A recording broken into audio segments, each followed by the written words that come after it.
Hey guys, so today we have a special guest, NCG HeatLello, who is high rated with Exosisters, top 100 at the time of recording this video.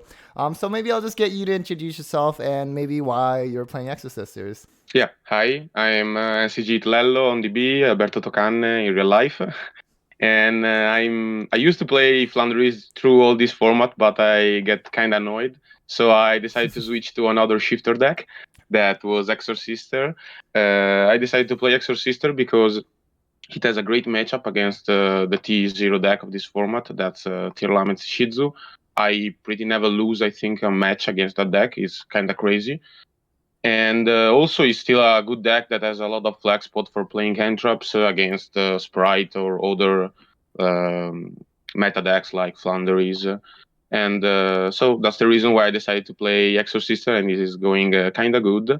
Also, I want to shout out a friend of mine who helped me for the deck list and for playing the deck. That is Davide Magri, who also topped the North American YCS in remote duel with this deck. So shout out to him for letting me play this deck with a great deck list, and that's all.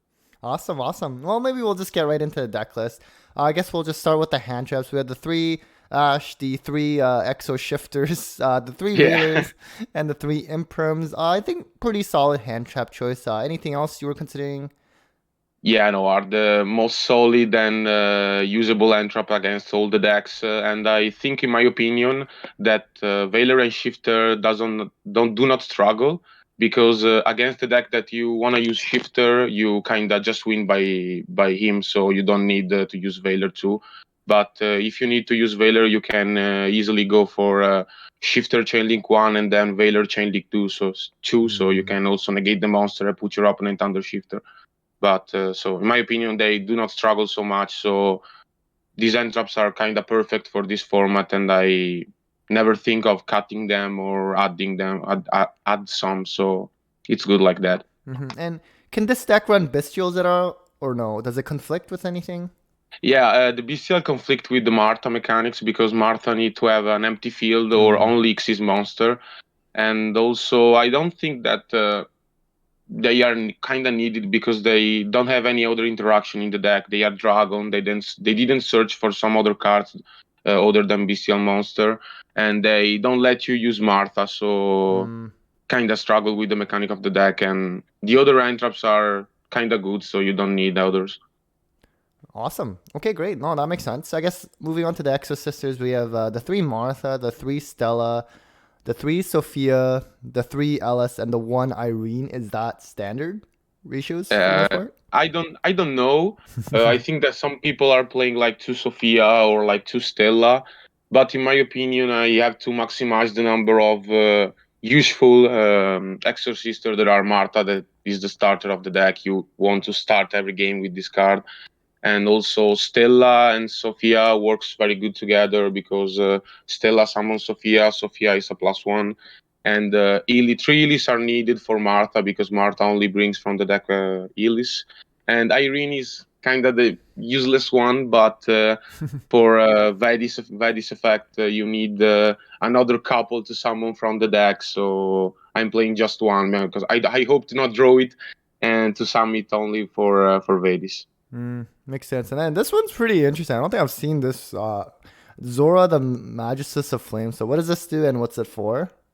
Yeah, basically, it's a very good starter if you have one random Exorcister in hand that is not Martha, but it works also with Martha because it's probably the best normal summon of the deck because it does the same of Stella, but it gives you two different plays. That the first one is basically an infinite follow-up because you can equip from the extra deck the Magistus Link, and he gains the effect of the link. So he can add another Zora from the deck. So you have basically another starter the next turn. But also there is a kind of spicy play that is using Zora, equipping him with the link. So you basically add another Zora. Then you can special summon one spellcaster from end or graveyard, and then you can go for the synchro summon. That is kind of tricky in this deck, but the synchro, the Magistus Calamity, just equip another Magistus card from the extra deck to him, and then you equip the fusion one. And when the synchro is equipped with the fusion one, your opponent cannot activate fusion monster effect. Mm. So basically, he cannot be outed by Tearlaments because he cannot summon a 2,900 monster to take him off without activating effect. So it's kind of tricky, but you never do it. You just do it if I don't know. It's a very very grind game, and you do not have monster to go for XC summon. No, that's really cool. Actually, I don't think I've seen that yet. I guess the last bit of the main deck, you have the triple Dark Ruler, triple Prosperity, the three packs, the Searcher, and then the double Returnia, double Vetus. Is that standard as well? The traps at least. I know the spells Uh, played at three, but I think yes, the trap are kind of staple. You cannot play less. You don't want to play more because you want to see them, but just one of them in hand. So to search the other one with Mikalis tuning the combo. Then Pax and Prosperity. I think there is no one in the planet who's not playing 3 and 3 in this deck because are mad cards. mm-hmm. And Dark Ruler is kind of good. I prefer these two evenly because you want to do the battle phase because Magnifica is like a 5,600 attack. He attacks 2 times, so he's crazy. And it helps you to negate basically Babushka, who is the most problematic card against this deck, because you cannot play. You have only Xyz summon play and just one link that you can summon bodies. So it's so random to summon the Daybreaker. So I thought that Dark Ruler was the best card to play in the main deck, going second, other than the 12 Entrops that I'm already playing. So I find it a very good card. Even if against Tearlaments is not that great, but is still good. Awesome. No, that makes sense. It's a nice clean 40. I guess. Do you have anything else you want us to talk about the main deck before we move to the extra deck? No, just a tip for the players who wanna try to play this deck. That is, you're playing a lot of entrops, but you have to use it very carefully and very good in good spots. So the problem of entrops in this format is that are not resolutive. But if you know where to stop your opponent, you can how can I say it? You can dodge the problematic card of that deck, and this deck can play very easily through some kind of negation or interruption. So the entraps are enough and a lot, but you have to know how to play it properly. And did you ever consider playing any floodgates in the main or side, or you just prefer it without? I thought and I used to like Gozen Match is the best floodgate that you can play in this deck, Mm. but the problem is that. Spright has Smasher, and also he can play not so good, but he can play under Gozen, and also Tearlaments has the Shizu package and the Perlerino, so they will drop it. They will pop it very easily. Mm-hmm. And other deck like Floowandereeze don't suffer so much Gozen match, so I don't like Floodgate in this format particularly. But Gozen is still a good card to play. Awesome. I guess we'll just move on to the extra deck then. Then we have the two Magnifica, three Mikalas, the Caspital, two of that, the two Sophia, the Zeus, of course, the one Jibrine, and then some links, Daybreaker, Magistus, we've talked about this one, and Yeah. the Fusion one, as well as the Synchro Zora. Anything about the extra deck that you want to talk about in terms of ratios Yeah, and choices? it's kind of staple. The only thing that not people are playing in more copy than one, I think, is Azophiel. Most of Exosister playing are playing just one, but playing it, I realized that sometimes you banish it with Prosperity, the only one that you are playing, and then you find the situation where it was useful to have it. So I decided to. I was playing to Magistus Link, the Artemis, but I realized that 99% of the time I was banishing one with Prosperity. So I decided to say, okay, I will banish one as Ophiel, so I still have one. Because if I don't see Zora in turn one or turn like two, if my hand is good, I can easily OTK the next turn, so I don't need 4 Magistus card in my extra deck.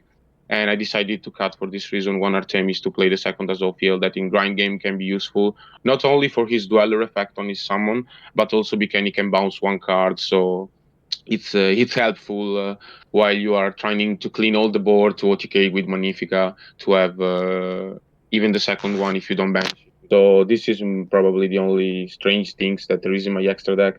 Daybreaker is a good card. Sometimes it can help Baguska if you have that is set, but 99% of the time you banish it with Prosperity. And three Mikalis are, in my opinion, mandatory because he's the best one. He adds Spell and Trap, so you can add Vadis Returnia or also packs that is a search for every kind of card of Exorcister, even Spell and Trap or Monster. So three Mikalis is mandatory in my opinion, and Magnifica two are enough. One is probably a low ratio, and three is too much. So two is perfect also for the Caspital that you just want to search Marta with Caspital. It's just this if you don't already activate this effect.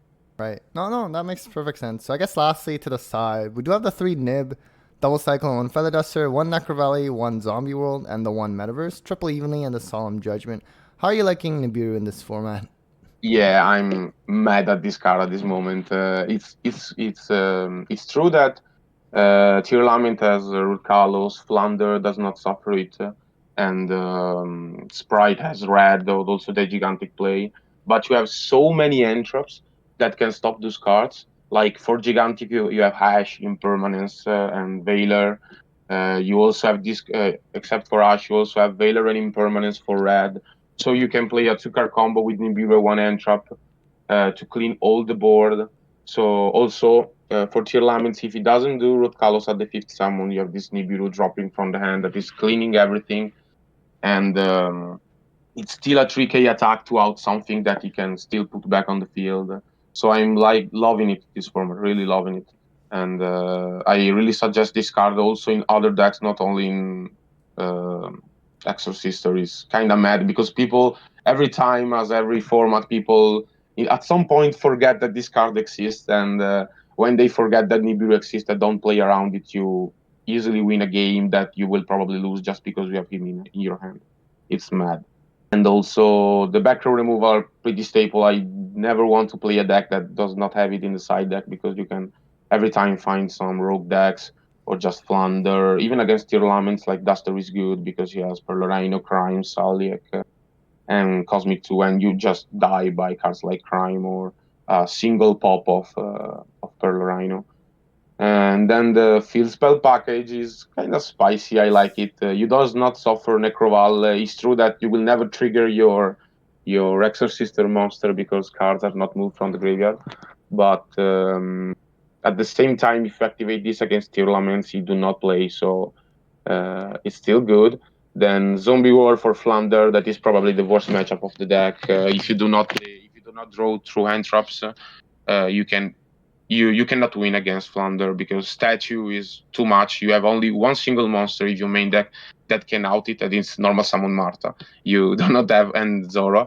You do not have monster to out that card. And also, if you normal summon those, the field spell trigger, the trap trigger, so they will out your board. So for Flounder, I was playing three Metaverse and three Trap Trick, but I had to cut so much card just for a field spell package that was like going first, and Zombie World against Flounder is still good going second. So I decided to play this small package that if you draw it, it's okay. You have got Sophia to draw, and you still have Prosperity to see six cards from your deck. So three are enough. Then three evenly. That is my favorite going second card. It's mad. For the same reason of Nibiru, you are playing a lot of card to interrupt your opponent during this turn, that you still have Dark Ruler, and everyone knows that Dark Ruler plus evenly is pretty game winner. And then the Solemn Judgment, because this deck loses to spell and trap cards like Dark Ruler, Storm, evenly sometimes, you have to play an Omni Negate. That helps you. If you go for Vadis Returnia, Judgment, Magnifica, you cannot lose. It's like an FTK. And have you? I know we talked about floodgates earlier, but have you also like dimension fissure? Is that something you were considering ever? I don't. Yeah, the problem with that card that I see also in Flounder is that they are all going first card. You can also put it in going second, but if Tearlaments put his board on the field, even a Dimensional Fissure is not enough because he has too many negates and interruption.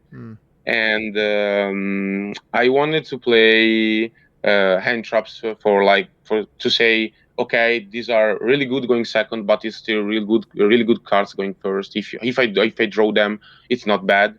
Otherwise, if I draw Dimensional Fissure going second, if I'm main decking it, I will say, goddamn, it's not so good. And going first, you have a lot of good cards for playing first. You don't need, in my opinion, also Dimensional Fissure. Like if you draw Shifter, you are still okay, but also going for Magnifica and set to archetype traps are still a good option. And you can you even have you probably even have hand traps in hand, so you don't need Dimensional Fissure for this reason, in my opinion. You need more like Solemn Judgment will probably save your life in some situation. Well, any last things about the deck that you wanted to mention? No, it's kind of if it's a shifter deck, it's kind of I'm missing the word. Enjoy to play. It's a mid range, in my opinion. It's not a combo for sure, but it's not an autoplay deck. So that's kind of enjoying. I'm liking it also in ranked, even if it's not one probably. But in my opinion, is tier 1.5 is a really good deck. He can play shifter and he plays under it very good. He can play hand traps. He has one card combo like Martha, mad traps like Vedis and Returnia, cards that search. He can play Prosperity. So it's a very good option in this format. Also because Tearlaments is like a T0, so this deck has a incredible matchup. I don't think so. I didn't think so, but I realized playing it that against Tearlament you have a mad matchup and you lose only if you break or if he starts stronger than you. But it's quite impossible to lose. Awesome. Any last shoutouts? I want to shout out my friend David Magri who helped me with the deck, but also all my teammates from Purple Ace team and Italian also international team, and nothing more. Just this. Amazing. Well, thank you so much again for the deck profile, and take care, everyone.